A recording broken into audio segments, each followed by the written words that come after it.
جب بچہ 15 سال کا ہو جائے تو ممکن حد تک آپ کا بچہ آپ کا دشمن بن جائے گا۔ اگر آپ اپنے بچے کو دوست بنانا چاہتے ہیں تو میری اس ویڈیو کو آخر تک ضرور دیکھیے گا۔ بسم اللہ الرحمن الرحیم۔ اولاد کی تربیت ایک اہم موضوع ہے اور اس سلسلے میں کئی واقعات اور مثالیں موجود ہیں۔ ایک واقعہ حضرت لقمان علیہ السلام کا ہے، جنہوں نے اپنے بیٹے کو نصیحت کرتے ہوئے کہا کہ اپنے رب کے ساتھ کسی کو شریک نہ ٹھہراؤ اور والدین کے ساتھ حسن سلوک کرو۔ حضرت لقمان علیہ السلام کی اپنے فرزند کو کی گئی یہ نصیحتیں ہمیں بتاتی ہیں کہ ہمیں اپنی اولاد سے ان کی نفسیات سامنے رکھ کر ان کی ذہنی استعداد کا اندازہ لگا کر بات چیت کرتے رہنا چاہیے، اور آج کے ماحول کا تقاضا ہے کہ والدین اپنی اولاد کے ساتھ دوستانہ ماحول میں گفتگو کریں، ان کے مسائل اور پریشانیوں کو سنیں اور حل کریں، کیونکہ ڈانٹ ڈپٹ کے دور گزر گئے۔ حضرت انس رضی اللہ تعالیٰ عنہ نبی کریم صلی اللہ علیہ وسلم کے ساتھ 10 برس رہے۔ آپ رضی اللہ تعالیٰ عنہ فرماتے ہیں کہ ان 10 برسوں میں کبھی نبی کریم صلی اللہ علیہ وسلم نے مجھے نہیں ڈانٹا۔ ایک واقعہ حضرت انس رضی اللہ تعالیٰ عنہ بیان کرتے ہیں کہ ایک بار نبی کریم صلی اللہ علیہ وسلم نے مجھے کسی کام سے بھیجا، میں بچوں کے ساتھ کھیل کود میں لگ گیا، اس کے باوجود بھی نبی کریم صلی اللہ علیہ وسلم نے مجھے نہیں ڈانٹا۔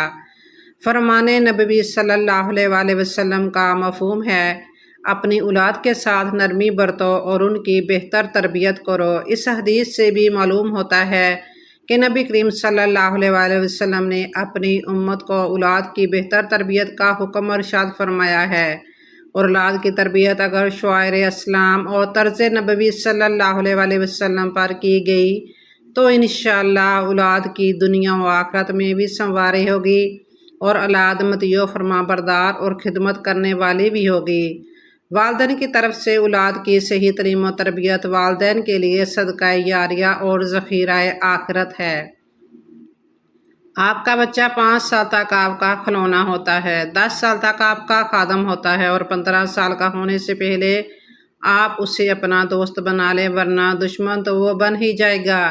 آپ یقین مانیں، میں نے جب یہ سنا، مجھے جب یہ بات پتہ چلی تو مجھے بہت سخت لگی کہ 15 سال کا ہونے والا ہمارا بچہ ہمارا دشمن بن جائے گا۔ آپ کا بچہ 5 سال تک آپ کا کھلونا ہوتا ہے، سارے گھر کا لاڈ پیار، میری آنکھ کا تارا، میرا چاند۔ آپ اسے بھرپور وقت دیتے ہیں اور فیملی کا ہر ممبر اسے بھرپور پیار دیتا ہے۔ آپ اسے بھرپور پیار دیتے ہیں، وہ آپ کو بھرپور پیار دیتا ہے۔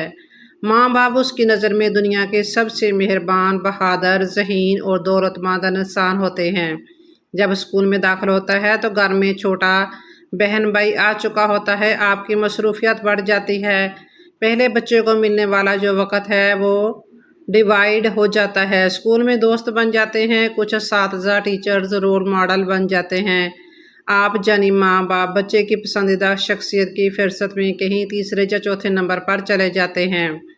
10 سال بعد یاد رکھیے گا، ایک بار پھر ٹاپ 10 کی لسٹ ہے وہ بدلتی ہے، پہلے نمبر پر دوست آ جاتے ہیں۔ 10 سال کے بعد پہلا نمبر ہوتا ہے وہ دوست کا ہوتا ہے، پھر اس کے بعد کوئی ٹیچر اچھا مل جاتا ہے، فلم ٹی وی کا کوئی ایکٹر، کرکٹر، فٹ بال کا کھلاڑی آ جاتا ہے، اور 10 سال کے بعد جب 15 سال کی عمر آتی ہے تو 15 سال کا ہوتے ہوئے بچہ ماں باپ کی نصیحتیں سن سن کر، مار پٹائی ڈانٹ کھا کر بیزار ہو چکا ہوتا ہے، اور اس عمر میں اکثر ٹین ایج بچے ماں باپ کو اپنا دشمن سمجھنے لگتے ہیں، اپنی آزادی کا دشمن، اپنی خواہشات کا دشمن، اپنے فرینڈز کا دشمن۔ ایک بات نوٹ کر لیجئے، یہ مسئلہ صرف آپ کا یعنی ہمارے وطن عزیز پاکستان یا اس خطے کا نہیں ہے، بلکہ یہ مسئلہ ساری دنیا کے ٹین ایج بچوں اور ان کے پیرنٹس کا ہے۔ اگر ہم مغرب میں بچوں اور ان کے پیرنٹس کے مسائل جان لیں تو ہمارے ہوش اڑ جائیں گے، تو یقین جانیے ہم صبح شام دن رات اپنے بچوں پہ صدقے اور باری جائیں، لیکن اس بات سے مطمئن ہو کر آپ لوگ بالکل ایزی بیٹھ نہیں سکتے۔ بچوں کے ساتھ روز بروز اصلاح کرنی ہوگی، ہمیں اپنی پرورش کے طریقوں میں بہتری لانی ہوگی، بچوں کے ساتھ تعلقات ان کی بڑھتی عمر کے ساتھ ساتھ روز بروز اصلاح کی کوشش کرنی ہوگی۔ بچے بڑے ہوتے ہیں تو ان کے مسائل بھی بڑے ہو جاتے ہیں، اس لیے اب ان سے عزت سے بات کریں۔ ان ٹین ایج بچوں کا مکمل فرض سمجھیں، دلیل سے بات کریں، توجہ سے ان کی بات سنیں، غصہ کرنا چھوڑ دیں اس سے پہلے کہ بچے آپ سے بات کرنا چھوڑ دیں۔ اس بات کو تسلیم کریں کہ دنیا کے سارے ٹین ایج بچے اس عمر میں ایسے ہی ہوتے ہیں، ہم بھی کم و بیش ایسے ہی تھے، بس یہ زمانہ الگ ہے۔ بچے کو اپنے بارے میں بتائیں، یہ بتائیں کہ میں بھی اس عمر میں ایسے ہی تھا، تو بچہ آپ پر بھروسہ کر کے اپنے ساتھ پیش آنے والی مشکلات کو شیئر کرے گا۔ صرف اتنا کہیں کہ میں بھی ایسا ہی تھا، بس پھر اس جملے کا جادو دیکھیں۔ بچوں کے درمیان عدل اور انصاف کریں۔ حضرت نعمان بن بشیر رضی اللہ تعالیٰ عنہ سے روایت ہے کہ ان کے باپ بشیر رضی اللہ تعالیٰ عنہ نے اپنے ایک بیٹے کو ایک تحفہ دینا چاہا، تو ان کی والدہ نے کہا میں اس وقت تک اس تحفے پر راضی نہیں ہوں گی جب تک کہ آپ نبی صلی اللہ علیہ وآلہ وسلم کو اس پر گواہ نہ بنا لیں۔ وہ نبی اکرم صلی اللہ علیہ وآلہ وسلم کی خدمت میں آئے تاکہ آپ کو اس پر گواہ بنائیں، تو آپ صلی اللہ علیہ وآلہ وسلم نے ان سے پوچھا کیا تم نے اپنے تمام لڑکوں کو ایسا ہی تحفہ دیا ہے جیسا اس کو دیا ہے؟ جی ہاں کہا نہیں۔ آپ نے فرمایا تو اسے واپس لے لو، میں ایسی کسی ناانصافی پر گواہ نہیں بننا چاہتا۔ تو بچوں کے درمیان عدل ضروری ہے، اگر ایک بیٹے کو دیں دوسرے کو نہ دیں تو پھر سن لیں۔ آپ کا بچہ آپ سے متنفر ہو سکتا ہے، احساس کمتری کا شکار بھی ہو سکتا ہے، یا کوئی غلط قدم بھی اٹھا سکتا ہے۔ باپ اپنے بچوں کا سربراہ و حاکم ہوتا ہے اور حاکم سے اس کی رعایا کے بارے میں سوال ہوگا، جیسا کہ حدیث پاک میں ہے، یعنی مرد اپنے گھر والوں کا نگہبان ہے، اس سے ان کے متعلق سوال ہوگا۔ مفسر قرآن حکیم الامت مفتی احمد یار خان علیہ رحمۃ اللہ رحمان فرماتے ہیں، مرد سے سوال ہوگا کہ تو نے اپنی بیوی بچوں کے شرعی حقوق ادا کیے یا نہیں، جن کا خرچہ تیرے ذمہ تھا، انہیں خرچ دیا یا نہیں، اور جن کی تعلیم تجھ پر لازم تھی انہیں تعلیم دی یا نہیں۔ تفسیر صراط الجنان میں ہے، جہاں مسلمان پر اپنی اصلاح کرنا ضروری ہے، وہیں اہل خانہ کی اسلامی تعلیم و تربیت کرنا بھی اس پر لازم ہے۔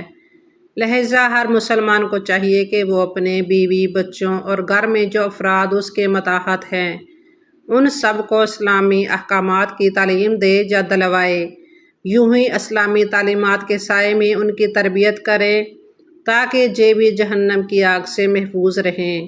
اولاد اللہ کریم کی بڑی عظیم نعمت ہے، اس نعمت کی قدر یہ ہے کہ اس کی اچھی تربیت کی جائے، تبھی یہ نعمت ہوگی، ورنہ کتنے ہی ایسے لوگ ہیں جو اولاد کی صحیح تربیت نہیں کرتے، نتیجن ایک وقت آتا ہے کہ اپنی ہی اولاد کے ہاتھوں دکھ اور تکالیف اٹھاتے ہیں۔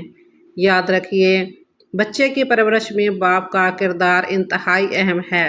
اللہ کریم نے باپ کو جنت کے درمیانی دروازے کا مقام عطا فرمایا ہے۔ ماں بچے کے لیے زمین کی حیثیت رکھتی ہے، لہٰذا باپ کو چاہیے کہ نیک سیرت، صالحہ، اچھی عادات والی اور نیک خاندان کی عورت کا انتخاب کرے، کیونکہ ماں اور اس کے خاندان کی اچھی یا بری عادات کل اولاد میں بھی منتقل ہوں گی۔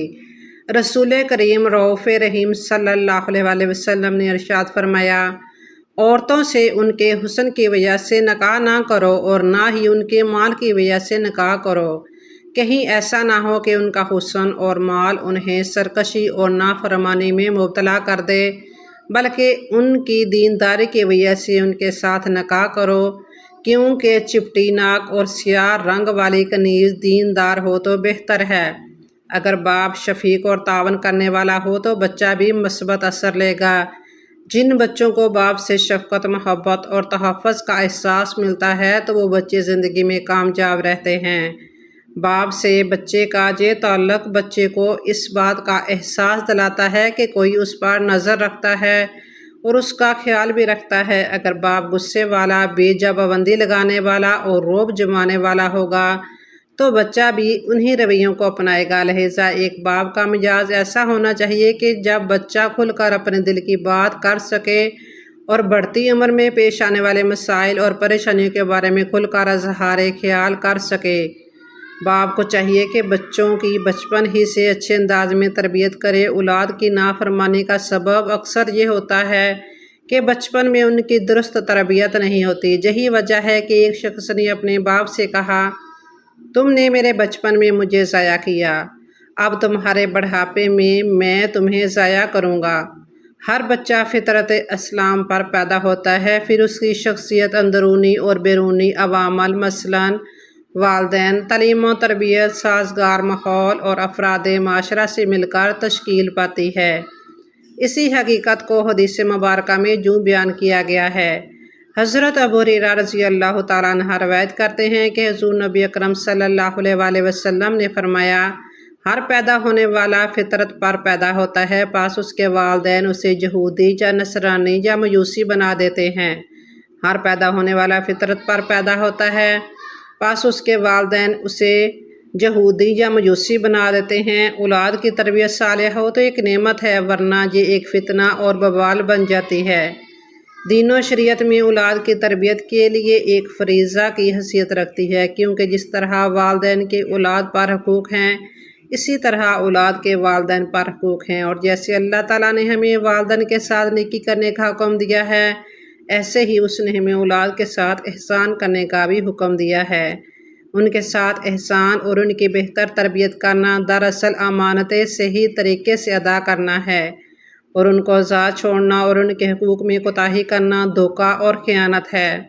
کتاب و سنت کے دلائل میں اس بات کا واضح حکم ہے کہ اولاد کے ساتھ احسان کیا جائے، ان کی امانت کو ادا کیا جائے، ان کو آزاد چھوڑنے اور ان کے حقوق میں کوتاہیوں سے بچا جائے، کیونکہ اللہ تعالیٰ کی بے شمار نعمتوں میں سے ایک بہت بڑی نعمت اولاد بھی ہے، اور اس بات میں کوئی شک نہیں کہ اگر اولاد کی صحیح تربیت کی جائے تو وہ آنکھوں کا نور اور دل کا سرور بھی ہوتی ہے، لیکن اگر اولاد بگڑ جائے اور اس کی صحیح تربیت نہ کی جائے تو وہی اولاد آزمائش بن جاتی ہے۔ محترم ناظرین، آج کی ویڈیو میں میری کچھ باتیں آپ کو سخت اور بری لگی ہوں گی، لیکن کام ضرور آئیں گی۔ دعا ہے کہ اللہ تعالیٰ ہم سے راضی ہو، ہماری اولاد سے راضی ہو۔ اللہ تعالیٰ ہمارے لیل و نہار کو رضامندی اور سعادت سے بھر دے۔ آمین ثم آمین۔ آپ بھی کمنٹ سیکشن میں آمین ضرور شیئر کریں۔ جزاک اللہ خیراً۔